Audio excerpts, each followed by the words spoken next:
നമസ്കാരം. CPM വനിതാ നേതാവിൻ്റെ വീട്ടിലേക്ക് ഗുണ്ടെറിഞ്ഞ കേസിൽ CPM പ്രവർത്തകനെ അറസ്റ്റ് ചെയ്തു. നെടുമ്പാശ്ശേരിയിലാണ് സംഭവം. നെടുമ്പാശ്ശേരി പോസ്റ്റ് ഓഫീസ് കവലയ്ക്ക് സമീപം തെക്കേപ്പറമ്പിൽ വീട്ടിൽ തിലകനാണ് പിടിയിലായത്. നെടുമ്പാശ്ശേരി പഞ്ചായത്തിലെ 16-ാം വാർഡ് മെമ്പറായ ബിന്ദു സാബുവിൻ്റെ വീടിന് നേരെയാണ് കഴിഞ്ഞ ദിവസം രാത്രിയിൽ തിലകൻ ഗുണ്ടെറിഞ്ഞത്.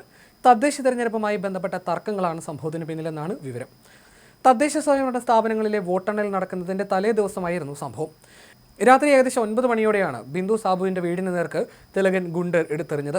ഭാഗ്യവശാൽ എറിഞ്ഞ ഗുണ്ട് ലക്ഷ്യം തെറ്റി വീടിൻ്റെ മതിലിന് പുറത്താണ് പതിച്ചത്. മതിലിന് പുറത്തായതുകൊണ്ട് തന്നെ വലിയ അപകടം ഒഴിവായെന്ന് ബിന്ദു പോലീസിനോട് വെളിപ്പെടുത്തി. ആക്രമണം നടക്കുമ്പോൾ വീടിൻ്റെ കാർ പോർച്ചിൽ കാറും ബൈക്കും ഉൾപ്പെടെയുള്ള വാഹനങ്ങൾ നിർത്തിയിട്ടിരുന്നു.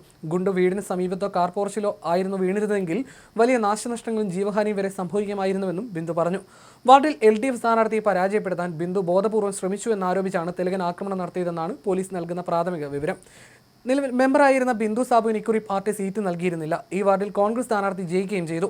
തെരഞ്ഞെടുപ്പ് പ്രവർത്തനങ്ങളുമായി ബന്ധപ്പെട്ട് പാർട്ടിയിലെ ഒരു വിഭാഗവുമായി ബിന്ദു സാബുവിന് അഭിപ്രായ വ്യത്യാസങ്ങൾ നിലനിന്നിരുന്നുവെന്നും അത് പരിഹരിക്കാനാവാതെ കിടന്നതാണ് ഈ രാഷ്ട്രീയ വൈരാഗ്യത്തിലേക്ക് നയിച്ചതെന്നുമാണ് സൂചന.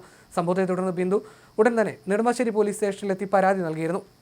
തിലകനുമായി തനിക്ക് മുൻപ് ഒരു വ്യക്തിപരമായ തർക്കമോ ശത്രുതയോ ഉണ്ടായിരുന്നില്ലെന്നും രാഷ്ട്രീയമായ കാരണങ്ങളാകാം ആക്രമണം നടന്നതിന് പിന്നിലെന്നും ബിന്ദു സാബു മൊഴി നൽകി. പ്രദേശത്ത് സംഘർഷാവസ്ഥ നിലനിൽക്കുന്നതിനാൽ പോലീസ് നിരീക്ഷണം ശക്തമാക്കിയിട്ടുണ്ട്.